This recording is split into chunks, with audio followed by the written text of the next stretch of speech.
तो ये जो प्रेजेंटेशन है यहाँ पर, कंसिक्वेंसेस ऑफ पॉवर्टी क्या है, जो गांव में पॉवर्टी का जो कंसिक्वेंस होता है वो बहुत विशियस साइकिल हो जाता है। जैसे कि देखिए पुअर हेल्थ, कल मैंने आपको 5 एरियाज ऑफ पॉवर्टी बताया था, याद है? पहला क्या था? Access to resources, access to entitlements, access to information, access to basic services and finally पैसा या फाइनेंस, फंड्स। तो ये हमारे मोटे मोटे वर्ड्स में इसको ही पॉवर्टी कहा जा सकता है। लेकिन फिर भी गांव में पॉवर्टी का और भी विशेष साइकिल हो जाता है। जैसे कि पुअर हेल्थ, पॉवर्टी का जो इम्पैक्ट देखिए, कंसिक्वेंस मतलब इफेक्ट, प्रभाव क्या होता है। जब पॉवर्टी होता है तो हेल्थ खराब हो गया, हेल्थ के ऊपर उसका प्रभाव आया, homelessness, lack of safety, unemployment, illiteracy, money, hunger, डेप्ट, ये सब बढ़ जाते हैं। और डेप्ट एक विशियस साइकिल बना देता है। एक बार डेप्ट में चले जाते हैं तो ये खत्म नहीं होता है। तो ये खत्म करने के लिए अभी लोगों को सोचना पड़ेगा, क्योंकि इसके साथ देखिए, नेक्स्ट प्लीज, इसके साथ देखिए कि यहां पर मैंने देखा कुछ और भी है, lack of education, lack of resources, hunger, health care, deprivation. ये डिप्रीवेशन क्या है? डिप्रीवेशन क्या है?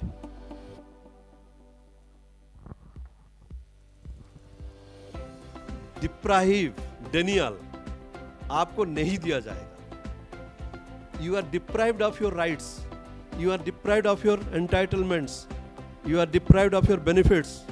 आपको नहीं दिया जाएगा, दबा के रखा जाएगा। That adds to poverty. जो दबंगे होते हैं वो डिप्राइव कर देते हैं ना आपको अपने काम करने के लिए, अपने लाइफ को आगे बढ़ाने के लिए। तो ये प्रॉब्लम हो जाती है। Deprivation is a big problem in the villages आज के दिन में भी। ये डिप्रीवेशन को एड्रेस करना होगा पंचायत के जरिए। Next please. तो इसमें क्या क्या फायदा होता है, ये इसलिए यहाँ पर रखा गया है, जो आप भी पढ़ सकते हो। इसका आपको भी एक किताब में दिया गया है, इसमें भी आप पढ़ सकते हो। हिंदी में जो बुक है आपके पास, उसमें इसको लिखा गया है कि अगर पंचायत पॉवर्टी रिडक्शन के ऊपर काम करे, क्योंकि इन्होंने सिर्फ और सिर्फ इंफ्रास्ट्रक्चर डेवलपमेंट के ऊपर काम कर रहे हैं, तो आपको समझाना है, उनको मोटिवेट करना है कि पॉवर्टी रिडक्शन के ऊपर अगर काम करें तो क्या क्या फायदा होगा। एजुकेशन बढ़ेगा, हेल्थ में इंप्रूवमेंट आएगा, अपॉर्चुनिटीज फॉर एम्प्लॉयमेंट बढ़ेगा, ईजियर फाइनेंसिंग होगा, जो पैसा या जो इकोनॉमी का जो लिक्विडिटी होता है, फाइनेंस का जो लिक्विडिटी होता है वो बढ़ेगा, मार्केट में फ्लो ऑफ मनी बढ़ जाएगा। और एक होता है कि इंप्रूविंग लैंड प्रोडक्टिविटी, ये एक बड़ा क्रूशियल एरिया है। लैंड प्रोडक्टिविटी के साथ पॉवर्टी एराडिकेशन का एक बहुत बड़ा सा ताल्लुक है। लैंड प्रोडक्टिविटी नहीं बढ़ रहा है, जिसके कारण लोग माइग्रेट कर जाते हैं, पलायन करते हैं, जमीनें बंजर पड़ जाती है, जो भी उपजाऊ होता है उसका पैसा नहीं मिलता है, डिस्ट्रेस सेल हो जाता है। तो ये पॉवर्टी एराडिकेट करने के लिए लैंड प्रोडक्टिविटी को बढ़ाना है। तो सोचिए पॉवर्टी कहाँ पर है और एग्रीकल्चर एंड लैंड प्रोडक्टिविटी कहाँ पर है। ये एक एस्टेब्लिश करना है कि how we can establish this particular item in a village, ताकि उनका जो पॉवर्टी के ऊपर हम कुछ इंप्रूवमेंट देख सकें। लैंड प्रोडक्टिविटी को करने के लिए हमें डिपार्टमेंट के बारे में भी सोचना पड़ेगा। एग्रीकल्चर हो, हॉर्टिकल्चर हो, फ्लोरिकल्चर हो, एनिमल हस्बेंड्री हो, सबको देखना पड़ेगा। कल आपने किसी ने कहा था इंटीग्रेटेड फार्मिंग के बारे में।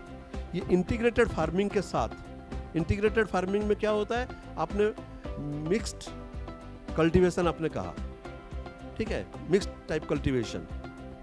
लेकिन आज के दिन में इंटीग्रेटेड फार्मिंग में कुछ और इम्प्रूवमेंट हुआ है।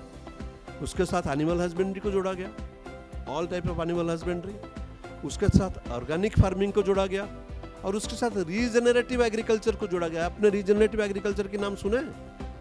ये एक नया आइडिया आ रहा है, पिछले 1 साल से इसको अभी इंडिया में भी उसको यूज किया जा रहा है, रीजनरेटिव एग्रीकल्चर, जिसके साथ जिसको अपनाने के लिए लैंड को ज़्यादा डिस्टर्ब नहीं किया जाता है, टॉप सॉइल को ज़्यादा डिस्टर्ब नहीं किया जाता है। 7-8 इंच के अंदर इसको बाकी का काम किया जाता है, 9 इंच तक मिट्टी को डिस्टर्ब नहीं किया जाता।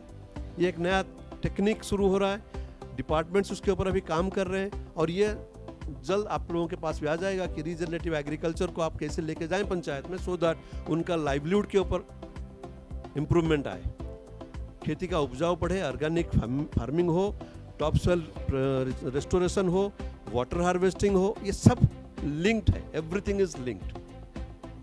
वाटर हार्वेस्टिंग से लेके प्रोडक्टिविटी तक पूरा का पूरा लिंक्ड है। तो ये आपको आगे चल के ढूंढना पड़ेगा कि ये जब आप गांव में लेके जाएंगे, लोगों को बताएंगे, तो आप पढ़िए इसके ऊपर कि ये लैंड प्रोडक्टिविटी क्या है। Search the document, search the net and find out कि ये आप लोगों को कैसे समझा सके for using in their productivity activity. तो सस्टेनेबल लाइवलीहुड क्या है? अभी तक हमने वो थीम के ऊपर गए नहीं। पहले आपको समझना होगा कि पॉवर्टी, तो आपने सुना कि पॉवर्टी क्या क्या हो सकता है, कहाँ तक पॉवर्टी को आप सोच सकते हो, कितने दूर तक। लेकिन लाइवलीहुड क्या है? लाइवलीहुड ठीक है, जो हम इनकम करने का जो तरीका है उसको लाइवलीहुड कहते हैं। सस्टेनेबल लाइवलीहुड क्या है? अभी एसडीजीज की बात हो रही है, सस्टेनेबल डेवलपमेंट बोले। सस्टेनेबल क्या है? निरंतरता क्या है? निरंतरता क्या है? लॉन्ग टर्म होना चाहिए, जिसका प्रभाव लॉन्ग टर्म होना चाहिए। तो अगर एक बार किसी ने शुरू करके 6 महीने 1 साल में बंद ना हो जाए, ऐसा लाइवलीहुड चलेगा नहीं। ऐसा कुछ लाइवलीहुड लोग शुरू करें या प्रैक्टिस में लाएं ताकि ये कंटिन्यूस कम से कम 4-5 साल तक चले और उनका इनकम जनरेट होता रहे। फिर उसको इम्प्रोवाइज करना पड़ेगा। किसी भी चीज़ परमानेंट तो है नहीं। आप एक लाइवलीहुड शुरू कर दें और बोले कि हम इसी में 50 साल चलाएंगे, ऐसा होगा नहीं। आपको अपग्रेड करना पड़ेगा। तो ये अपग्रेडेशन सस्टेनेबिलिटी का मंत्र है। कोई भी काम आप शुरू करते हो, if you do not upgrade it can not sustain. वक्त के साथ आपको अपग्रेड करना पड़ेगा। तो ये आपको लोगों को बताना है कि अगर कोई भी लाइवलीहुड आप शुरू करते हो, अभी rural entrepreneur, social entrepreneur award सब आ रहे हैं। सोशल एंटरप्रेन्योर का अवार्ड आ रहा है, रूरल एंटरप्रेन्योर का अवार्ड आ रहा है। तो ये जो एंटरप्रेन्योर बनते हैं, वाटरसेड एंटरप्रेन्योर्स का अवार्ड आ रहा है। वाटरसेड एंटरप्रेन्योर्स क्लाइमेट चेंज के ऊपर काम कर रहे हैं। तो ये जो एंटरप्रेन्योर बनते हैं, जो उद्योगी बनते हैं, जो भी काम करने वाले काम शुरू करते हैं, उनको समझाना है कि भैया आपको आंख और कान खुला रखना है। मतलब जैसे ही मार्केट में कोई अपग्रेड का नीड आता है तो आप अपग्रेड करो अपने आप को। अगर आप अपग्रेड नहीं करोगे, ये सस्टेनेबल नहीं होगा। चाहे कुछ भी हो जाए, जितना भी डिमांड हो, अपग्रेड नहीं करोगे तो सस्टेन नहीं कर पाएंगे। तो इसलिए उसको कहा गया है कि it should be people centric, responsive and participatory. Responsive का मतलब होता है कि परिवेश और परिस्थितियों को नजर में रखते हुए तुरंत रेस्पॉन्ड करना है। You have to be prepare to respond. वहां पर आता है सस्टेनेबिलिटी, दैट इज अपग्रेडेशन का मंत्र अगर साथ में है तो सस्टेनेबल होगा, नहीं तो नहीं होगा। Next please. ये जो लाइवलीहुड होता है तो इसमें 5 कैपिटल की बात की जाती है।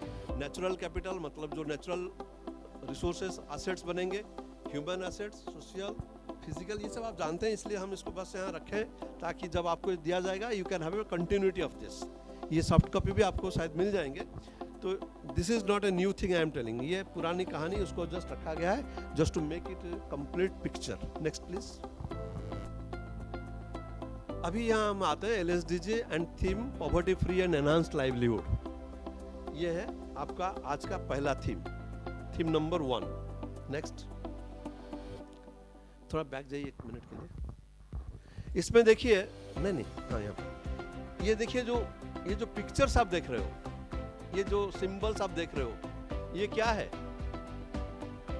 SDGs के कुछ सिंबल्स हैं, राइट? तो यहाँ पर देखिए 1 2 3 4 5 6 7 8 10 11 13 15 इतने सारे गोल्स में जितने भी टारगेट्स हैं, सस्टेनेबल डेवलपमेंट गोल्स कितने हैं और उसमें कितने टारगेट है? कितने टारगेट है? 17 गोल्स के अंदर टारगेट्स कितने हैं?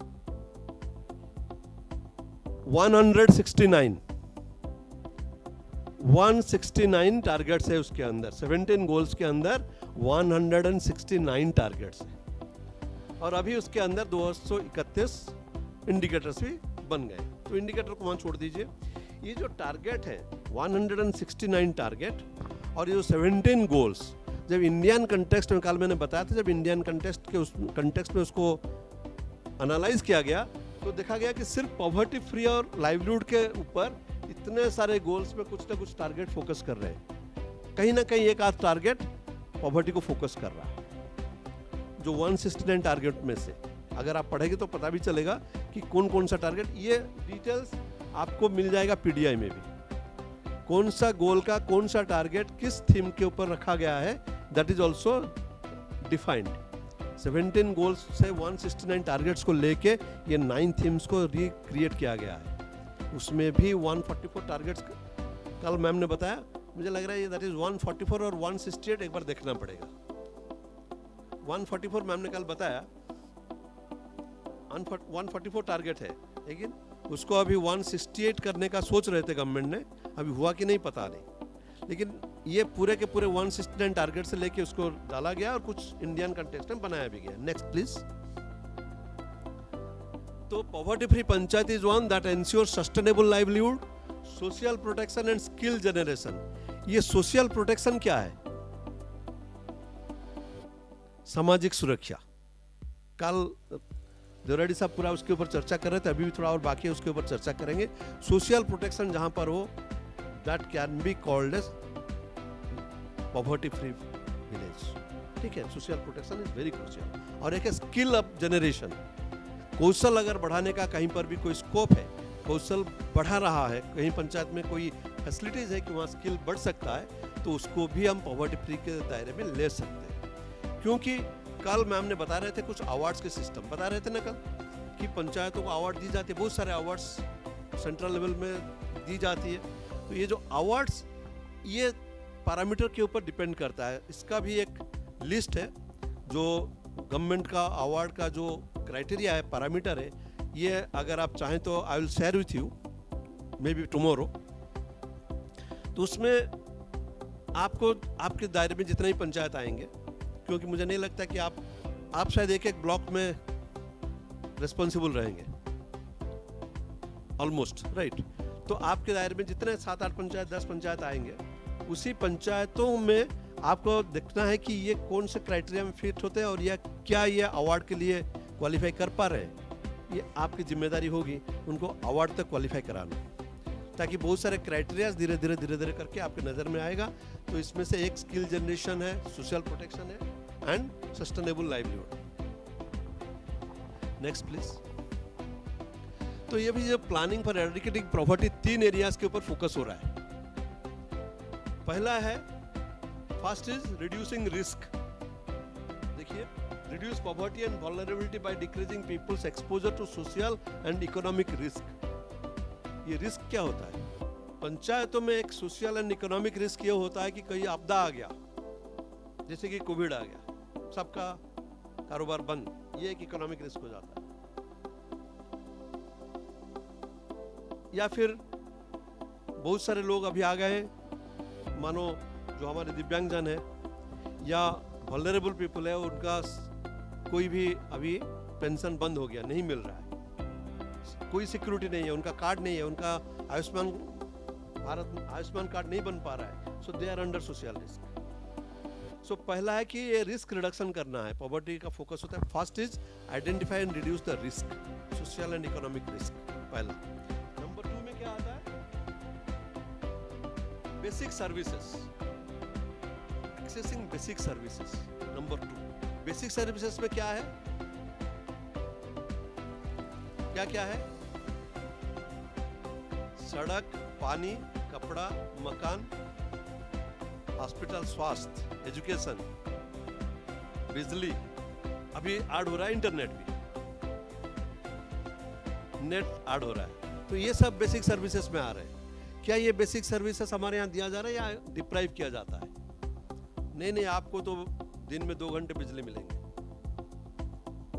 एक गांव में मैंने पूछा कहीं पर जाके कि भैया ये जो गांव में आपने तो पूरे इधर से उधर तक हर घर में बिजली लगी हुई है, लेकिन दिन भर का वोल्टेज इतना लो है, तो फायदा क्या है? आप सरकार के पास, मैंने पूछा, डिपार्टमेंट को पूछा कि भैया आपने तो ये थोड़ा जाती कर रखा है, लोगों को करंट तो दिया लेकिन इतना वोल्टेज की ये लाइट भी नहीं जल रहा है, तो फायदा क्या है? बोला कि साहब हम क्या करें, इस गांव में आप देखिए पूरे के पूरे गांव में 120 फैमिलीज रहते हैं, हर एक के घर में कनेक्शन। आप देखा ना, हर एक के घर में कनेक्शन, 120 फैमिली। लेकिन इस घर में कंज्यूमर सिर्फ 2 है, ये पहला वाला घर और लास्ट वाला घर। ये दोनों कंज्यूमर है, जिसके चलते हमने पूरा का पूरा लाइन खींचा गांव इधर से उधर तक, क्योंकि कंज्यूमर भी वहां पर है और यहाँ पर भी हमने तो पूरा लाइन लगाया। और ये वाले भी कंज्यूमर है, वो वाले भी कंज्यूमर है, बाकी सब कोई कंज्यूमर नहीं है, सब ऐसे करके लेते हैं। तो हम कहाँ से देंगे इलेक्ट्रिसिटी? तो देखना पड़ेगा प्रॉब्लम कहाँ पर है। बेसिक सर्विसेज अगर डिप्राइव हो रहा है तो क्यों हो रहा है? कहीं लोग उसको गलत इस्तेमाल तो नहीं कर रहे, जिसके चलते पानी के टैप लगाया गया, पानी की लाइन लगाई गई, लोगों ने पंपिंग करके पानी ले लिया, तो नीचे वालों को पानी मिलता नहीं है, वो हंगामा करते हैं, पैसे नहीं देते।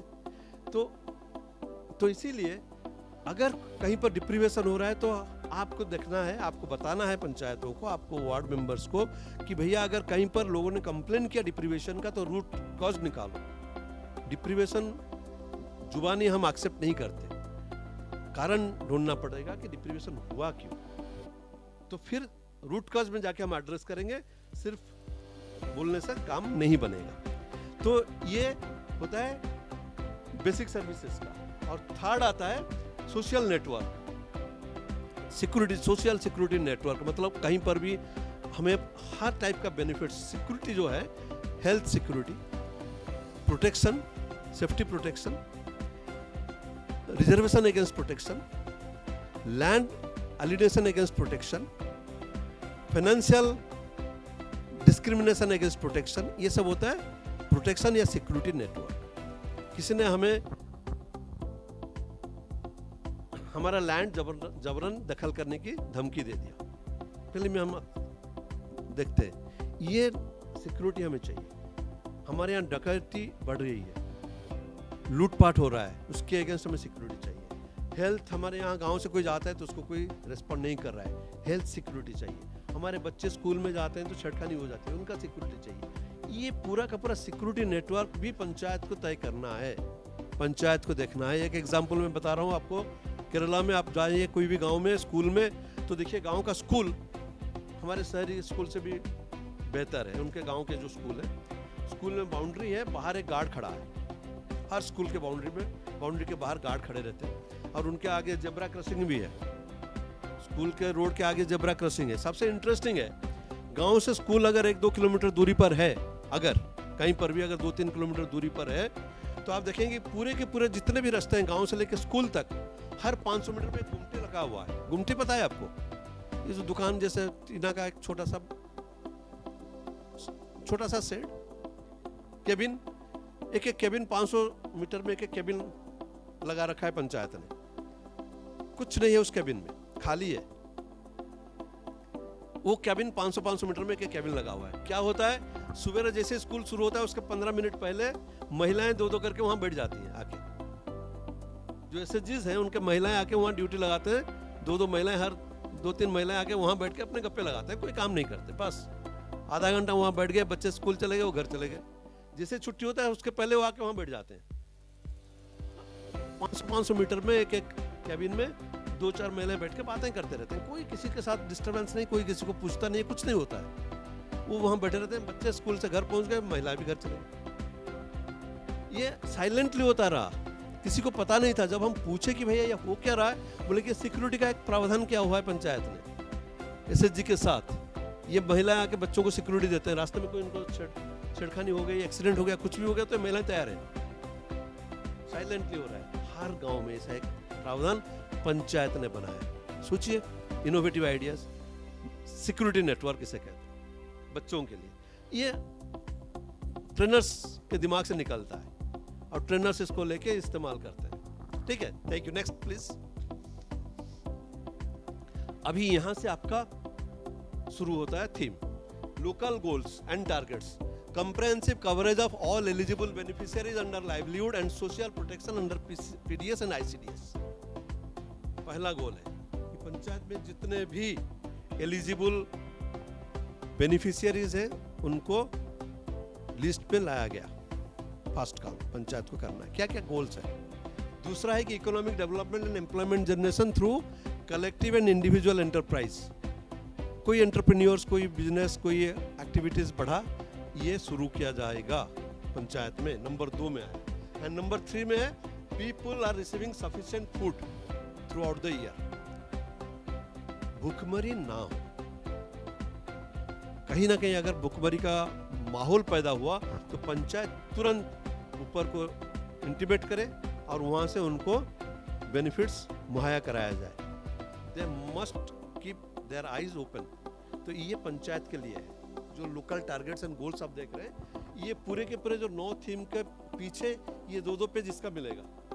गवर्नमेंट ऑफ इंडिया के जो साइट में भी आपको ये मिलेगा। तो हर गोल में, हर थीम में ये लोकल गोल्स एंड टारगेट्स को डिस्क्राइब किया गया है। तो आपको इसका ही यही 2 पेज को आपको ले लेना है अपना रेफरेंस के लिए। नेक्स्ट प्लीज, एक और पेज देखिए। नेक्स्ट प्लीज,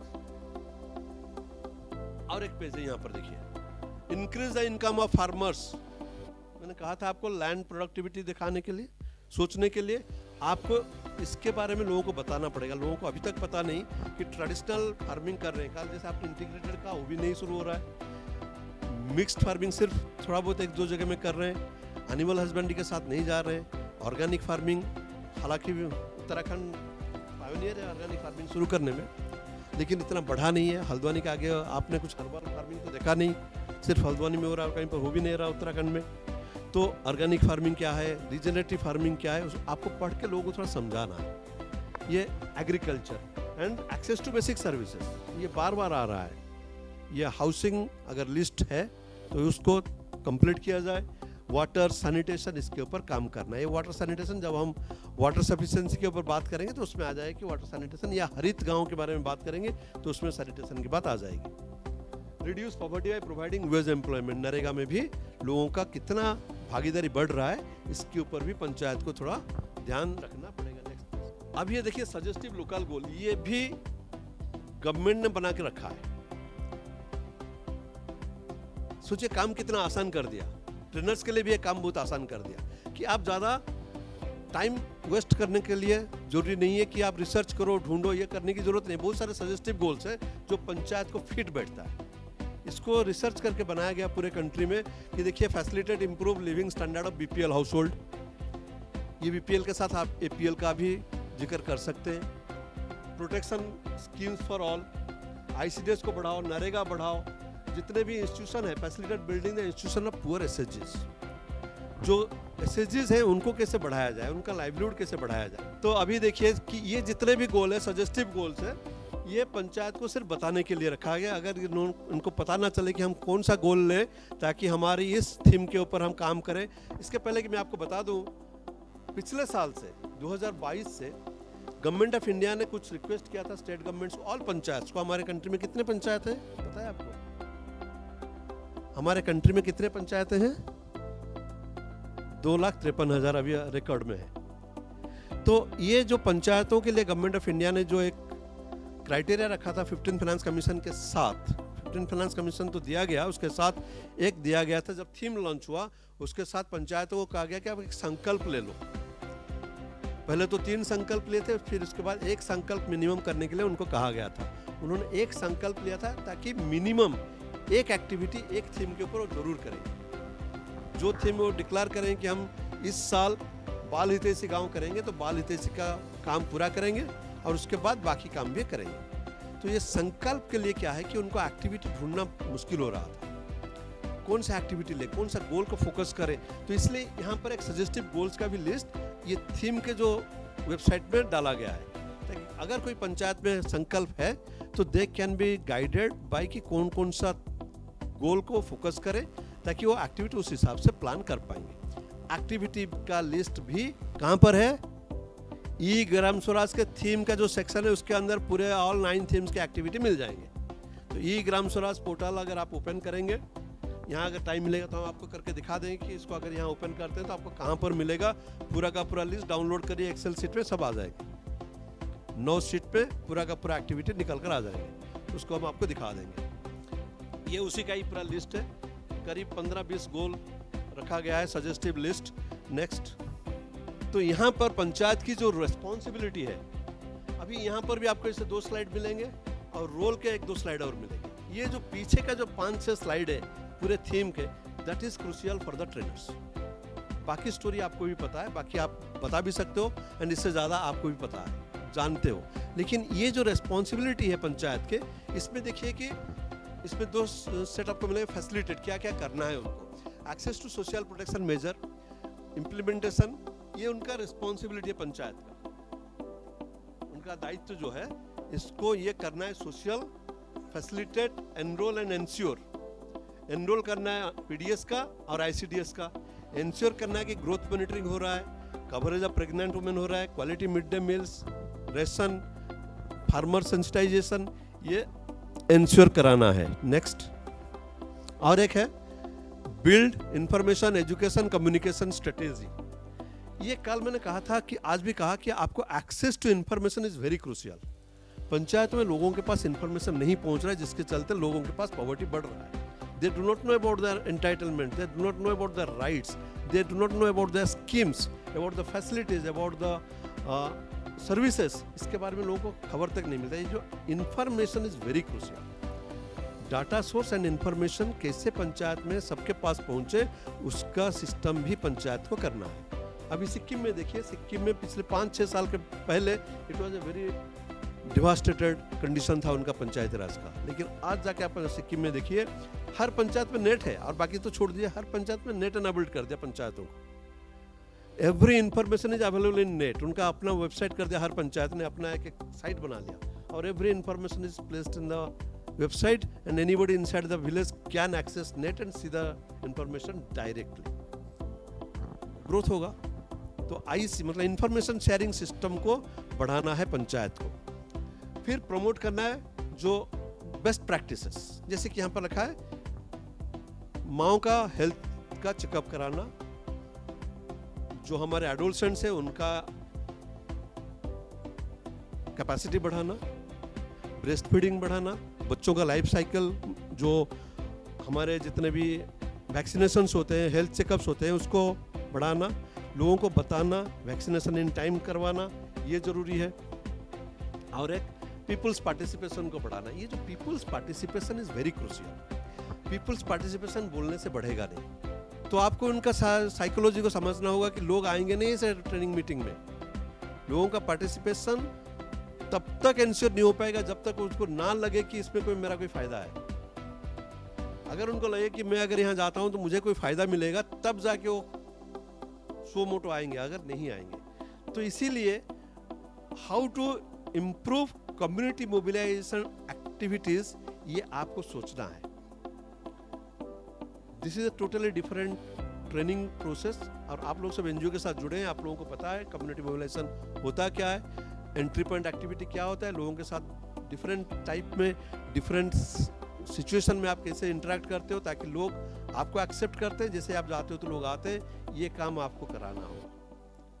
अगर पीपल पार्टिसिपेशन नहीं हो रहा है, दैट इसका जिम्मेदारी सिर्फ और सिर्फ आपके ऊपर आएगा। ये गवर्नमेंट के ऊपर नहीं आने वाला, वहाँ जितने सरकारी अफसर है उनके ऊपर भी नहीं आने वाला। तो ये कम्युनिटी मोबिलाइजेशन करना, पार्टिसिपेशन बढ़ाने का जिम्मेदारी आपकी होगी। तो इसके ऊपर आपको अभी सोचना है कि how to improvise on community mobilisation skills. ये यहाँ से आप शुरू करिए कि कम्युनिटी मोबिलाइज आप कैसे करेंगे, पार्टिसिपेशन कैसे बढ़ाएंगे। नेक्स्ट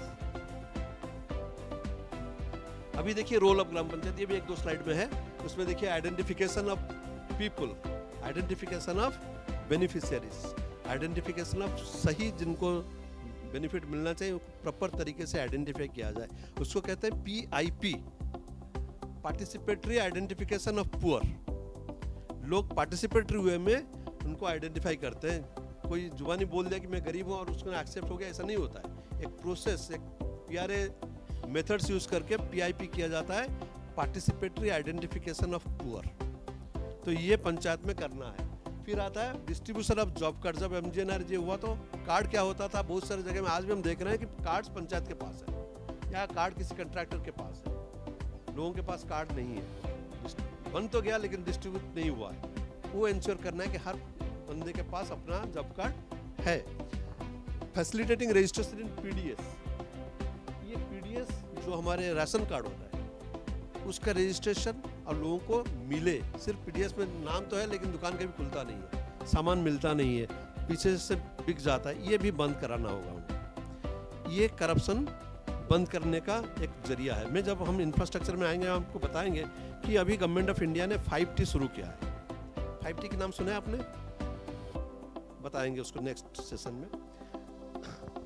इसमें देखिए इंप्रूवमेंट इन लैंड प्रोडक्टिविटी बार बार आता है। Land productivity, bio fertiliser, irrigation, better seed, ये लैंड प्रोडक्टिविटी के ऊपर जब आपको इसको ध्यान में रखना है। लैंड प्रोडक्टिविटी को क्या क्या नया नया टेक्नोलॉजी आ चुका है लैंड प्रोडक्टिविटी बढ़ाने के लिए, इसके ऊपर आप थोड़ा नेट सर्च करिए या किताबें ढूंढिए और इसका थोड़ा जानकारी खुद हासिल करिए before you go down to the panchayat. Land productivity के बारे में आपको थोड़ा एक्स्ट्रा इन्फॉर्मेशन कलेक्ट करना पड़ेगा।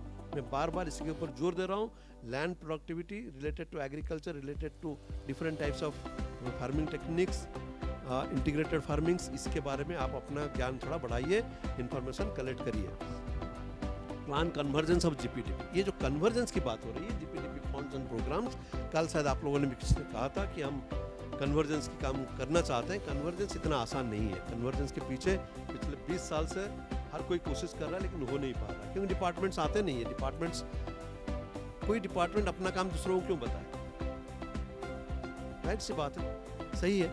इसीलिए ये जो थीम्स की बात की जा रही है अभी, ये आपको कल एक और बात नहीं बताई गई कि ये जो आपको पता है ना, 2 वॉल्यूम में एक रिपोर्ट निकल कर आया पीडीआई का। एक वॉल्यूम में करीब 300-400 पन्ने का एक रिपोर्ट है, पीडीआई का रिपोर्ट, जो जून में लॉन्च हुआ। 2023 जून में लॉन्च हुआ वो रिपोर्ट, गवर्नमेंट ऑफ इंडिया ने उसको लॉन्च किया। इंटरेस्टिंग बात यह है कि उस रिपोर्ट में हर मिनिस्ट्री के सेक्रेटरी ने साइन किया, मतलब अपना रजामंदी दे दी। जब उस रिपोर्ट में हर मंत्रालय के सेक्रेटरी ने रजामंदी दी, उसका मतलब हुआ कि they accept this PDI. The moment the secretary accepts, it will automatically go down to the department in the state. राज्यों में मंत्रालय नहीं होता, राज्यों में डिपार्टमेंट होता है, विभाग होता है, ठीक है। मंत्रालय दिल्ली में होता है। तो ये ऑटोमेटिक अपने डिपार्टमेंट को शिफ्ट हो जाएगा कि उनको पीडीआई करना है। करना किसको है? डिपार्टमेंट को एक पीडीआई निकालना है। हेल्थ में पंचायत का पीडीआई क्या है? Health department will find out. Education में पंचायत का पीडीआई क्या है? Education department has to find out. अभी ये ऊपर से हो रहा है क्योंकि सीधे नीचे से तो कोई इंटीग्रेट हुआ, कोई कन्वर्जेंस तो हुआ नहीं, डिपार्टमेंट साथ में आए नहीं। ग्राम सभा में किसी ने ग्राम सभा देखा नहीं, कोई डिपार्टमेंटल ऑफिसर जाते नहीं थे, किसी रिप्रेजेंटेटिव को भेज देते जो जाकर सिर्फ अटेंडेंस दे के आता था। इसके चलते अभी ये जो थीम का कहानी शुरू हुआ, ऊपर से जब ऑर्डर्स आएगा डिपार्टमेंट को कोई और रिस्पॉन्सिबिलिटी उनका बढ़ गया है कि अगर पीडीआई नहीं करोगे तो फंडिंग, प्रोजेक्ट, बजट सब अफेक्टेड हो जाएगा। तो उनको भी 2 साल के अंदर पीडीआई में रिपोर्टिंग करना पड़ेगा।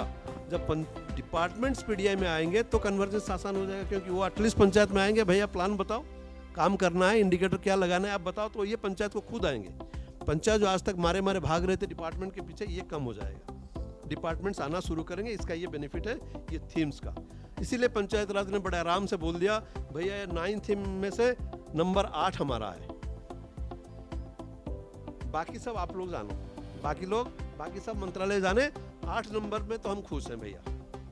8 नंबर क्या है? गुड गवर्नेंस, सुशासित गांव, ये हमारा है, बाकी सब आपका है। पंचायत राज मंत्रालय ने आराम से पीएमओ में बता दिया। नेक्स्ट, कुछ एक्टिविटी का लिस्ट हमने यहाँ डाला हुआ है। ये जो एक्टिविटी का लिस्ट है, ये उसी लिस्ट से ताल्लुक रखता है जो हम ये ग्राम स्वराज में जो लिस्ट है उसी के साथ ये एक्टिविटीज जो पंचायत ले सकते हैं। गोल नंबर 1 के लिए, थीम नंबर 1 के लिए एक्टिविटीज का एक लिस्ट यहाँ बना हुआ है। आईसी करें, कैंप करें, wall painting, inclusion of names in list of social protection, फिर mobilising women to participate in एसएचजीज, ये पूरे की पूरे एक्टिविटी वहाँ से हम इसको यहाँ डाले हुए हैं। ये लिस्ट हम आपको लास्ट में दिखाएंगे। नेक्स्ट चलो भैया, ये भी एक्टिविटी का पूरा लिस्ट, अराउंड 40-50 एक्टिविटी का लिस्ट हम यहाँ पर उठा के रखे हैं ताकि ये आपको मिल जाए। ये लास्ट बट 1, और क्या क्या काम है? जितने भी कमिटीज़ है उनका स्ट्रेंथन करना होगा पंचायत को। जितने भी कमिटीज़ वहाँ पर है, स्टैंडिंग कमिटीज़ हो या कोई रिव्यू कमिटीज़ हो या VHNC हो या SMC हो, जितने भी कमिटी हैं हमारे गांव में उसको स्ट्रेंथन करना है। हमारे बहुत सारे पंचायत में अभी एजुकेशन कमिटी है नहीं, विलेज क्या बोलते हैं उसको, स्कूल मैनेजमेंट कमिटी नहीं है। एसएमसी काम नहीं कर रहे, अगर है तो काम भी नहीं कर रहे। Village health and nutrition committee VHNC वो भी काम नहीं कर रहे। बहुत सारे कमिटीज़ जो है उनका क्या रोल है, नोबडी नोज। तो इसको अभी स्ट्रेंथन करना है। फिर स्टैंडिंग कमिटीज़ की बात आएगी, इनको स्ट्रेंथन करना है। और इसके ऊपर सबसे ऊपर है कैपेसिटी बिल्डिंग। पंचायत को अभी रिस्पॉन्सिबिलिटी दिया जाएगा कि कैपेसिटी बिल्डिंग को खुद मॉनिटर करे। जो ट्रेनिंग आप आगे चल के करेंगे उसको मॉनिटर पंचायत को करना पड़ेगा। अभी डिपार्टमेंट ज़्यादा टाइम नहीं दे पाएंगे कि पंचायत में जाके कैपेसिटी बिल्डिंग का देखे। तो पंचायत का अभी रिस्पॉन्सिबिलिटी बढ़ेगा कि कैपेसिटी बिल्डिंग को भी वो मॉनिटर करें। बाहर से जितने भी रिसोर्स पर्सन जाएंगे, क्या लाभ हो रहा है, क्या फायदा हो रहा है, उसको वो खुद मॉनिटर करेंगे। Next, self help group support movement and different issues, arrange scheme based training. Next please. ये सब उसी का लो कस्ट। हाँ, एक लो कस्ट नो कस्ट की बात हम बता रहे हैं। ये लो कस्ट नो कस्ट काल जैसे बलौदा साहब बोल रहे थे कि लोगों को गांव से उठा के CHC तक लेना, लो कस्ट था। 5-6 हज़ार में उनका एक प्रोजेक्ट बन गया ना साल में। इस टाइप का इनोवेटिव एक्टिविटीज अगर कहीं पर हो रहा है तो इसको प्रमोट करना है। फॉर एग्जाम्पल, मैं एक एग्जाम्पल लेकर कंप्लीट करता हूँ 5 मिनट में। कर्नाटक में लास्ट इलेक्शन में एक पंचायत है गड़ग, GADAG, गड़ग एक पंचायत है। वहाँ पर एक महिला सरपंच बनकर आई, रिटायर्ड स्कूल टीचर। वो टीचर थी, शायद हेडमिस्ट्रेस थी, वो रिटायर्ड हो गई। फिर उनको लोगों ने सरपंच बना दिया और सरपंच बनकर आ गई। आने के बाद उन्होंने कमिट किया था कि उनका एक बड़ा सा तालाब था, वहाँ पर भर गया था। तो बूसेस हो जाता है ना, क्या बोलते हैं उसको, झाड़ी उड़ी जो हो जाता है पानी के अंदर, भर गया था जी, जलकुंभी जो बोलते हैं, वो भर गया था। तो पानी इस्तेमाल नहीं किया जा सकता था, कुछ के लिए भी नहीं। मतलब ना इरिगेशन के लिए, ना नहाने के लिए, कुछ भी इस्तेमाल नहीं हो रहा था। वो पूरा का पूरा बेकार हो चुका था। तो उन्होंने कमिट करे थे कि चलो इसको हम साफ करेंगे, पहला काम तो यही है, उसको साफ कराएंगे। जैसे वो इलेक्शन खत्म हुआ तो उन्होंने एक गवर्नमेंट के साथ बैठा, उसका एस्टिमेट करवाया। तो गवर्नमेंट ने कहा कि इसका खर्चा लगेगा करीब करीब 16 लाख। अप्रूव्ड, गवर्नमेंट ने उसको अप्रूवल दे दिया। लेकिन ये जुलाई हो रहा था, तो इसलिए अभी बजटरी प्रोविजन होगा नहीं। बजटरी प्रोविजन आपको नेक्स्ट ईयर अप्रैल में मिलेगा। तो आपको 1 साल इंतजार करना पड़ेगा। अप्रैल में जाके पैसे मिलेंगे, फिर जाके आप इसको काम कर लेना, 16 लाख आपको दे दी जाएंगे। तो बोले चलो ठीक है। 1 साल तक गांव वाले भी बोले चलो पैसा तो आएगा 1 साल के बाद, तब तक हम देखेंगे, वेट करते हैं, कुछ और काम करते हैं। तब एक दिन उन्होंने गए थे बैंगलोर किसी काम के लिए। उन्होंने एक जो हर्बल प्लांट में चले गए। तो ये जलकुंभी कुछ साथ में था उनका, पूछने के लिए ऐसे ही चले गए। तो बोले क्या आप पहचानते हो क्या है? उनको पता नहीं था, गांव में लोगों को इतना पता नहीं होता कि उसका क्या काम है। जलकुंभी का कुछ पेड़ साथ में लेके गए थे। तो प्लांट इत्तेफाक देखिए, वो प्लांट बोले कि ये हमारे लिए काम की चीज़ है, ये हम इस्तेमाल करते हैं अपने प्रोडक्ट बनाने के लिए। तो मैडम पूछी उनको कि क्या आप इसको, हम अगर देंगे तो क्या आप उसको लोगे? बोले हाँ लेंगे। बताओ कितना पैसा हमें आप दोगे, कहाँ मिलेगा, कितना मिलेगा? बोले पैसा वैसा छोड़ो, आप हमारे साथ चलो। तो उन्होंने आ गए गांव में देखने के लिए। तो पूरा का पूरा इतना बड़ा तालाब था, 700-800 मीटर का बड़ा सा तालाब। तो बोले कि ये पूरा का पूरा है, आप ले सकते हो। बोले कितना पैसा? बोले पैसा वैसा नहीं, आप ले जाओ, आपको लेना है, हमें पैसे की जरूरत नहीं, आप उसको ले जाओ अगर चाहो तो। कंपनी बोले ऐसी बात है। 25 दिन में उन्होंने पूरे के पूरे जलकुंभी को खाली कर लिया, क्योंकि उनका रॉ मटेरियल था, फ्री ऑफ कॉस्ट मिल रहा था, वो खरीद रहे थे बाहर से। फ्री ऑफ कॉस्ट मिला तो पूरा का पूरा खाली कर दिए। खाली करने के बाद पानी साफ किया, उसका बॉन्डिंग कराया, पत्थर लगाया, क्यों पैसे नहीं दे रहे थे, पैसे ले भी नहीं रहे थे लोग। तो उन्होंने पूरा बॉन्डिंग कराया, एक सुंदर सा रोड बनाया उसके ऊपर, और पानी को क्लीन करा दिया, छोड़ दिया। 1 महीना टोटल टाइम लगा उनको साफ करने के लिए। पूरा मशीन लगा के लेके चले गए। 1 महीने के बाद पूरा का पूरा तालाब फ्री, 16 लाख सरकार की बच गई। 1 साल वेट करना बच गए लोग। और ये खबर दिल्ली तक पहुंचा। The lady was called by government of India. उनको बुलाया गया। उनको हिंदी इंग्लिश कुछ नहीं मालूम, वो सिर्फ कन्नड़ी में बोलते हैं, कन्नड़ी का। गांव के देयर वाज ए ट्रांसलेटर इन दिल्ली। वो क्या बोल रही है, वो अपना एक्सपीरियंस बता रही थी, तो उसको ट्रांसलेट करके बताया गया। And she got national award for this no cost activity. National award जो पंचायत का नामों तक कहीं नहीं था, सडनली हाईलाइट हो गया और उनको एक नेशनल अवार्ड भी मिला। इनोवेशन, सोचना पड़ेगा। नो कॉस्ट एक्टिविटी बहुत कुछ पंचायत ले सकता है। कहीं कहीं से आपको CSR में फैसिलिटीज मिल सकता है, कहीं कहीं बहुत सारे बिजनेस हाउसेस सपोर्ट कर सकते हैं। ये नो कॉस्ट एक्टिविटी को बढ़ाना है। Low cost no cost activity को प्रमोट करना है। Next please. ये कल देवराडी साहब ने दिखाया था, जैसे कि नीड असेसमेंट से शुरू होकर यहाँ पूरा जाके मॉनिटर में खत्म होता है। हर थीम का यही कहानी है। ये जो 7 घर आप देख रहे हो, 7 बॉक्सेस आप देख रहे हो, ये fixed for all the themes. यहीं पर हम इसको खत्म करते हैं। Thank you very much.